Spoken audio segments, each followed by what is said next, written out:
Muy buenos días, queridos hermanos. Que la gracia de Dios Padre, el amor de Dios Hijo y la comunión del Espíritu Santo esté en cada uno de nosotros. Es decir, la bendición del Dios Trino, el cual diseñó y planeó nuestra redención. Estamos hoy aquí nuevamente por la gracia de Dios, porque Él nos dio la vida, nos dio fuerzas para levantarnos y puso en nosotros el querer como el hacer para estar en este lugar. Que Él reciba la gloria, la honra y el honor en esta mañana, en este día, aquí reunidos como iglesia. Como es costumbre, siempre tenemos un autoexamen de conciencia cada 8 días. ¿Cuál es la finalidad de este autoexamen? Es examinarnos, es ser confrontados con la palabra, para mirar en qué estamos fallando, cómo estamos viviendo delante de Dios, entre lo que profesamos con nuestros labios y vivimos. Así que, hermanos, acompáñenme en una breve oración para encomendarnos al Señor. Soberano Señor, tú que habitas en luz inaccesible y eres santo, santo, santo, a quien ninguno de los hombres puede ver y puede engañar. Ante ti nos presentamos en esta mañana con un corazón humilde, con un corazón humillado y dispuesto a ser examinados por la lupa de tu palabra, que es como espada de 2 filos, que penetra el alma, el espíritu, las coyunturas y los tuétanos, y discierne las intenciones del corazón. Háblanos, Señor, y transforma nuestro entendimiento y nuestra vida de manera radical. Te lo pedimos en el nombre de Jesús. Amén. He titulado el autoexamen el día de hoy con una pregunta: ¿quién es el Señor de tu vida? ¿Quién es el Señor de tu vida? Un día, pero antes de ir al mensaje, tengan sus Biblias abiertas en Lucas capítulo 6.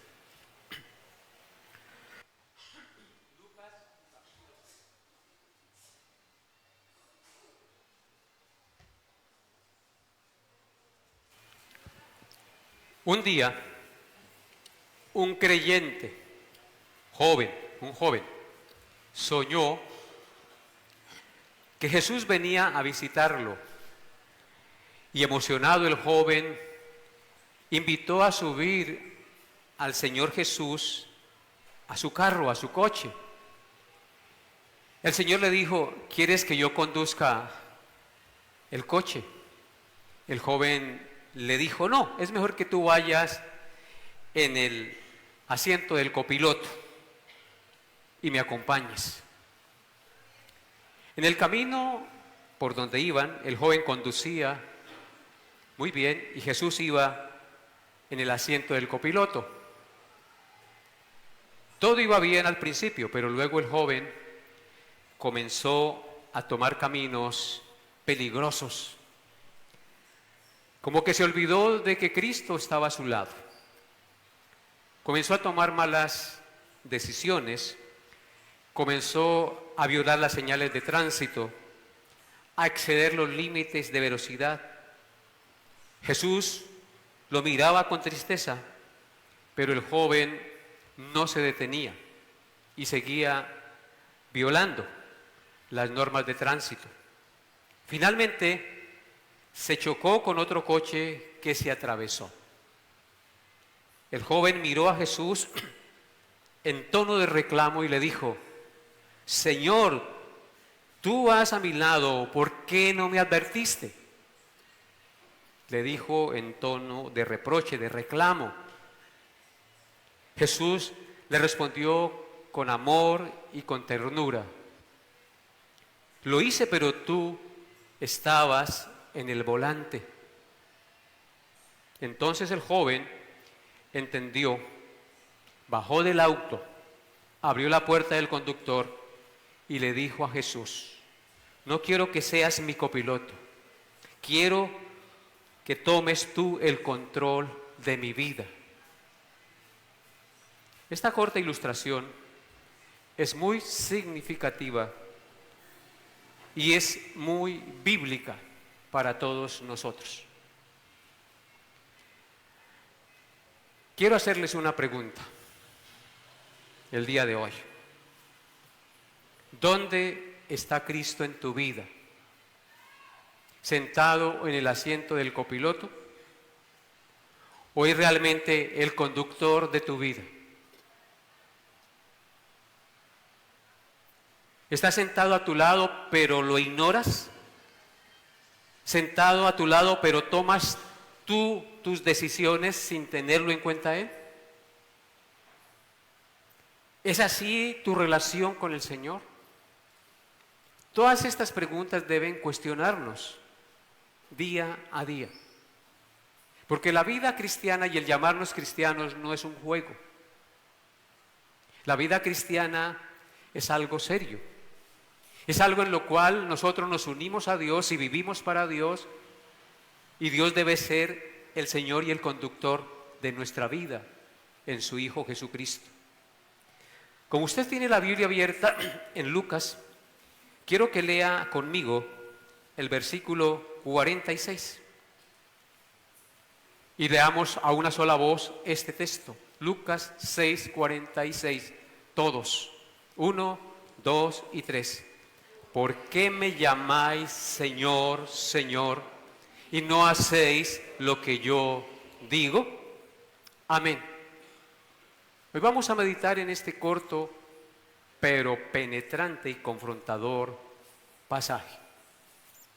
¿Por qué me llamáis Señor, Señor, y no hacéis lo que yo digo?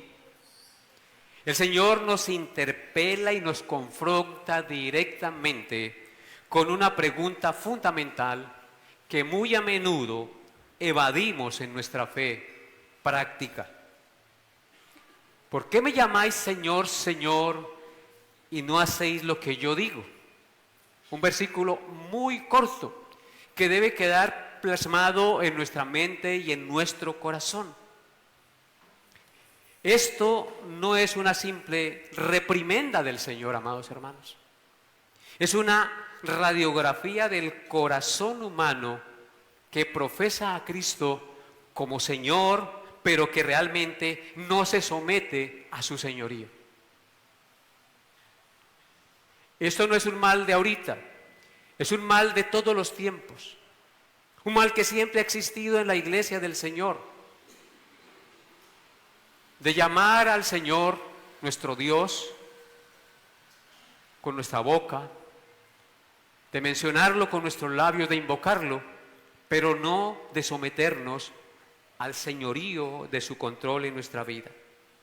Es una pregunta retórica que confronta nuestra conciencia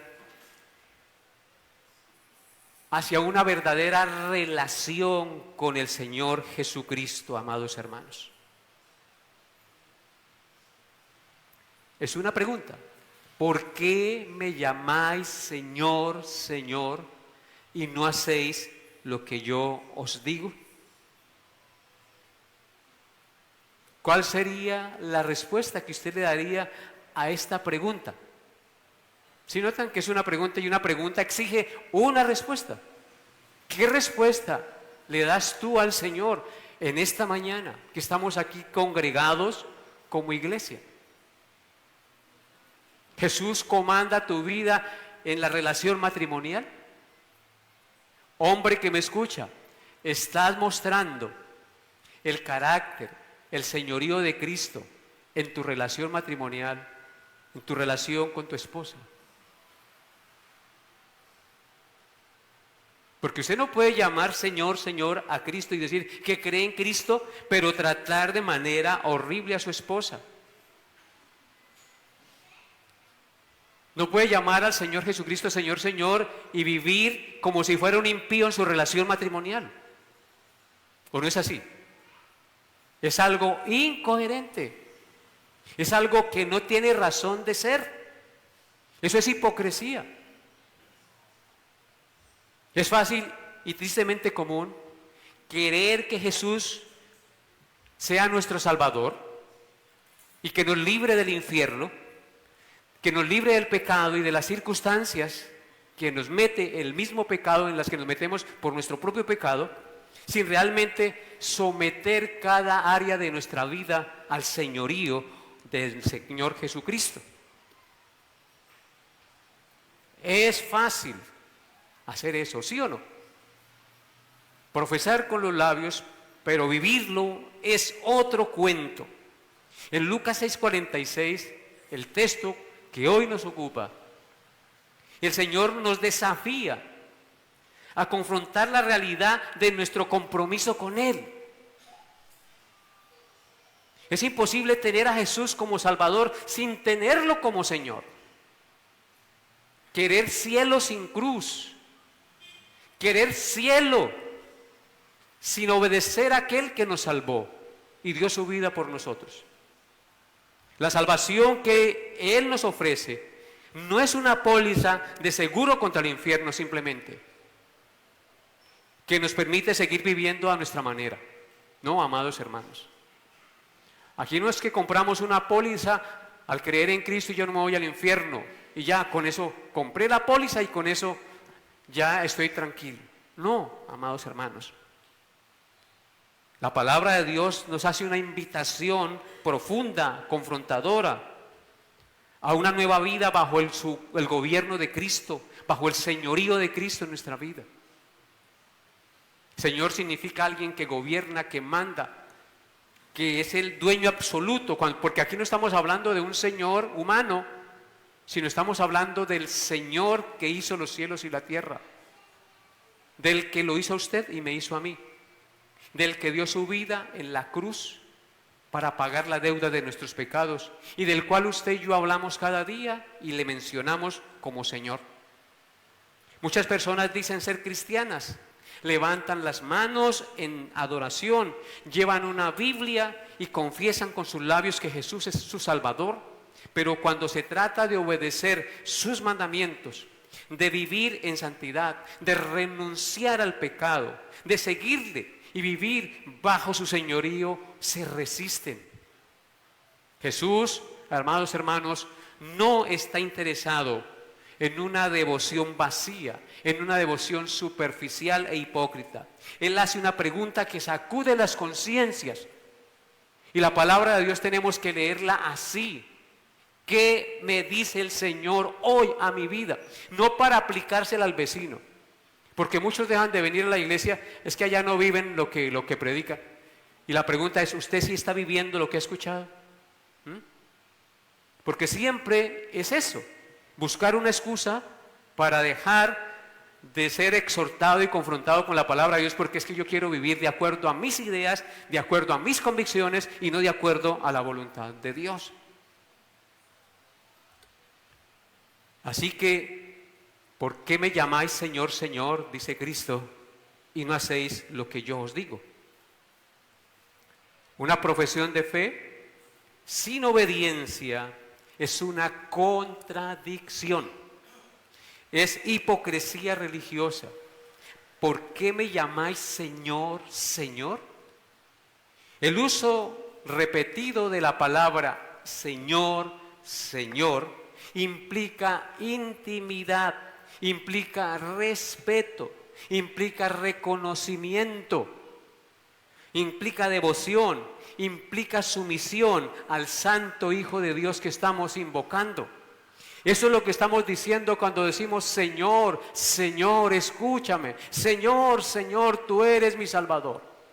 Implica que estamos reconociendo que hay intimidad con Él, que hay respeto, que hay devoción y que hay sumisión a nuestra vida.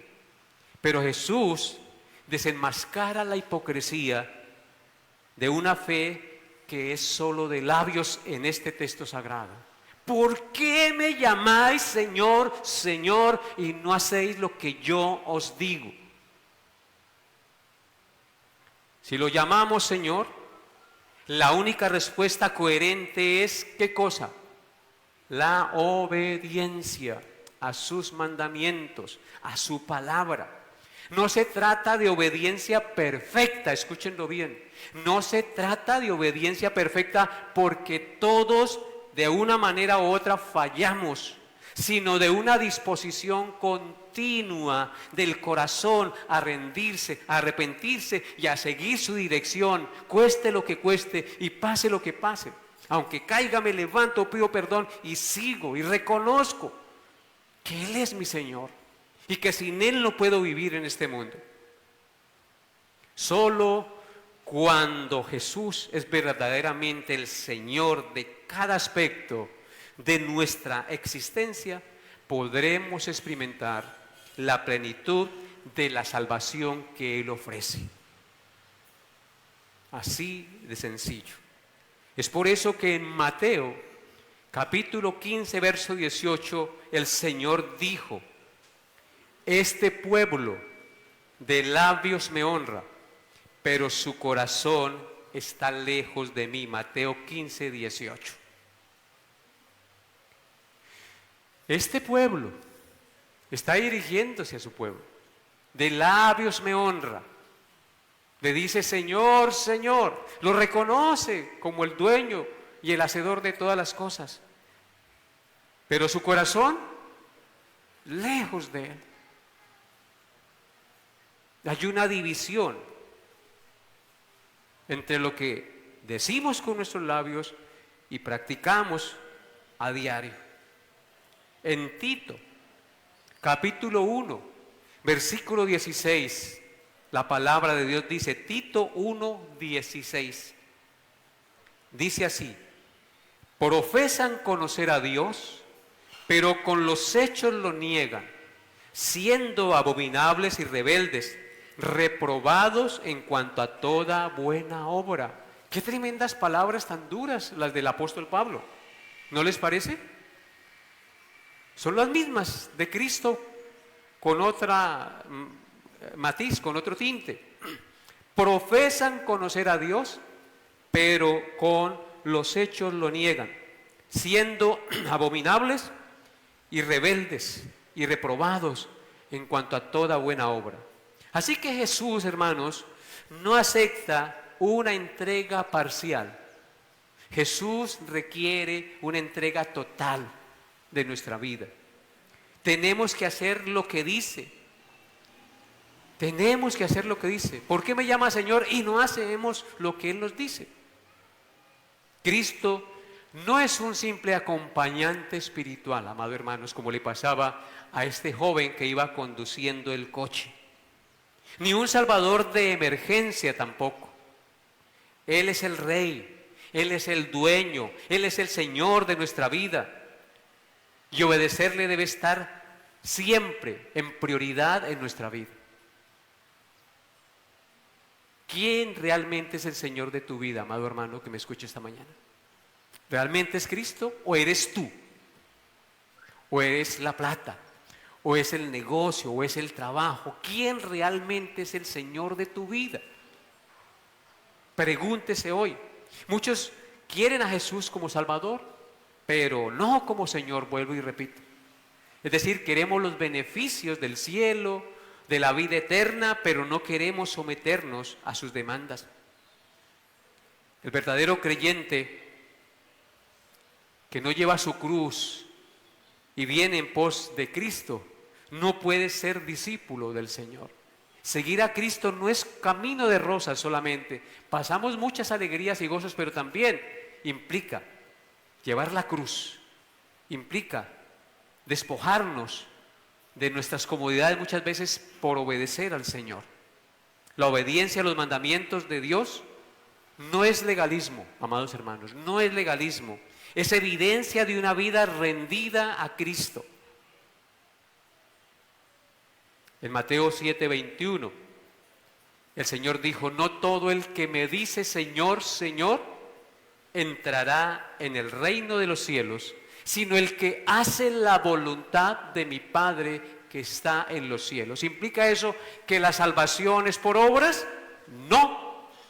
Implica que la evidencia de que uno realmente ha creído en Jesucristo es que le obedece y procura por todos los medios hacer su voluntad.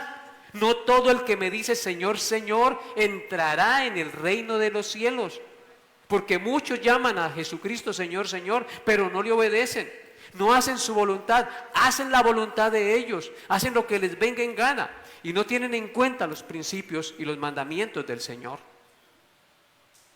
En Romanos 14:9 nos dice la palabra de Dios que Cristo murió y resucitó para ser Señor de los que viven como de los que mueren. O sea que Cristo es el Señor de los vivos y de los muertos. Y aunque usted no se someta al señorío de Cristo, se someterá al juicio del Señor de los vivos y los muertos, de los impíos y de los salvos. O sea, no podemos escapar al señorío de Cristo. En Juan 14:23, el Señor dijo: el que me ama, mi palabra guardará, y mi Padre le amará, y vendremos a él y haremos morada con él. Tremendas palabras, ¿no? Miren nuevamente, Jesús respondió y le dijo: el que me ama, mi palabra guardará. El que me dice Señor, Señor, es porque ama supuestamente a Cristo. Ese que ama al Señor, su palabra guardará. Su palabra guardará. Y hay una promesa maravillosa: y vendremos a Él y haremos morada con Él, es decir, tendremos comunión con Él. A veces uno se siente solo, se siente que Dios no está a su lado. Pueden ser pruebas que el Señor nos envía, pero recordemos que Dios siempre está a nuestro lado. Pero muchas veces, si sentimos que Dios no está a nuestro lado, puede también suceder por el pecado, que no está guardando los mandamientos, que no está sometiéndose al señorío de Cristo, y entonces por eso usted se siente que está solo, porque dice aquí el texto: el que me ama mi palabra guardará, y mi Padre le amará, y vendremos a Él y haremos morada con Él, tendremos comunión con Él. El Señor no tiene comunión con aquel que viola sus mandamientos y que se revela a su ley. Entonces, debemos pensar siempre en eso. Así que obedecer al señorío de Cristo implica someter nuestras emociones, nuestras decisiones, nuestras finanzas, nuestras relaciones y planes a su voluntad. Muchos quieren que Jesús les salve del infierno, pero que no gobierne su vida en la tierra.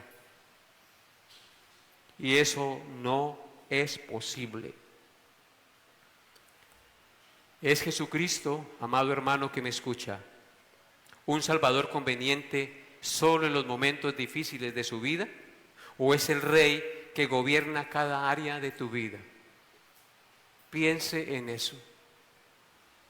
¿Qué decisiones o áreas de tu vida están todavía bajo el control de la carne, bajo tu control y no bajo el control del señorío de Cristo? Nosotros debemos siempre preguntarnos eso. No podemos nosotros vivir como si no pasara nada. No basta decir Señor, Señor. No basta con venir a la iglesia. A la iglesia yo vengo para adorar al Señor en comunión, vengo para aprender su palabra, para atesorarla en mi corazón y vivirla. Vengo para animarme y estimularme al amor y a las buenas obras. ¿No es eso lo que dice el Señor? Así que no basta con decir Señor, Señor. Cristo nos llama a una entrega total. El verdadero discípulo no solo escucha las palabras de Jesús, sino que las obedece. La verdadera salvación se manifiesta en procurar siempre obedecer los mandatos del Señor. Hoy es el momento entonces, amados hermanos, de examinar nuestro corazón. nuevamente como lo hacemos cada 8 días. Y responder con sinceridad, ¿es Cristo el Señor de mi vida? ¿O solo un título que pronuncio con mis labios sin obedecer? ¿Es Cristo el Señor de mi vida realmente? ¿Temo? ¿Tengo reverencia por Él? ¿Miro las cosas como Él las ve? La prueba de que Cristo es tu Señor, ¿sabe cuál es? Es cómo vives cuando nadie te está viendo. ¿Cómo vives cuando nadie te está viendo? ¿Cómo tratas a tu familia? ¿Cómo enfrentas el pecado cuando nadie te está viendo? ¿Cómo respondes al llamado de servir, dar y perdonar? ¿Cómo respondes a ese llamado? Así que, hermano, amigo que me escucha, ¿quién es el Señor de tu vida? ¿Quién es el Señor de tu vida? ¿Tu dinero? Recuerde que el mismo Cristo dijo, no podéis servir a 2 señores. No podéis servir a Dios y a las riquezas, porque amaremos a uno y despreciaremos al otro. O estamos con Cristo o estamos contra Él. ¿Es el trabajo tu Señor? ¿Es la pereza tu Señor? ¿Son tus ideas el Señor que gobierna tu vida? ¿Es tu orgullo? ¿Son tus hijos? ¿Qué es lo que gobierna realmente tu vida? Si tú estás en función de tus hijos sin tener en cuenta la palabra de Dios, pues estás idolatrando a los hijos. Los padres debemos vivir para guiar y de educar a nuestros hijos, pero no podemos educarlos ni guiarlos sin no tener en cuenta los parámetros de la palabra de Dios. Así que, hermanos, el llamado de hoy, de corazón como pastor, y que nos hace la palabra de Dios, es a esto. A que nos preguntemos si realmente Cristo es el Señor de tu vida, el que gobierna cada área de tu ser. ¿Por qué me llamáis Señor, Señor, y no hacéis lo que yo os digo? Mire, todo aquel que viene a mí y oye mis palabras y las hace, os indicaré a quién es semejante. Semejante es al hombre que al edificar una casa, cavó y ahondó y puso el fundamento sobre la roca. Y cuando vino una inundación, el río dio con ímpetu contra aquella casa, pero no la pudo mover porque estaba fundada sobre la roca. Mas el que oyó y no hizo, semejante es al hombre que edificó su casa sobre la tierra sin fundamento, contra la cual el río dio con ímpetu y luego cayó, y fue grande la ruina de aquella casa. Amados hermanos, un día vendrá el tiempo en que se prueba la resistencia de la casa que tú estás edificando. Y ese día se sabrá si realmente Cristo ha sido el Señor de tu vida. Porque estas palabras, ¿por qué me llamáis Señor, Señor, y no hacéis lo que yo digo?, están en este contexto. Todo aquel que viene a mí y oye mis palabras y las hace, el Señor nos compara a un hombre que edifica su casa sobre la roca, que cava y pone el fundamento sobre algo firme. Pero si tú escuchas y vienes cada domingo y le entra por un oído y le sale por el otro y no propone en su corazón obedecer la palabra de Dios, pues estás obrando mal. Y tarde o temprano va a venir, porque es inevitable, la prueba, la dificultad, la enfermedad, qué sé yo. Y ahí es donde se va a saber si tú realmente estás cimentado en el Señor de tu vida, que es Cristo. O si no, todo será una farsa y la casa va a caer y va a ser grande la ruina, amados hermanos. Que Dios nos haya hablado al corazón.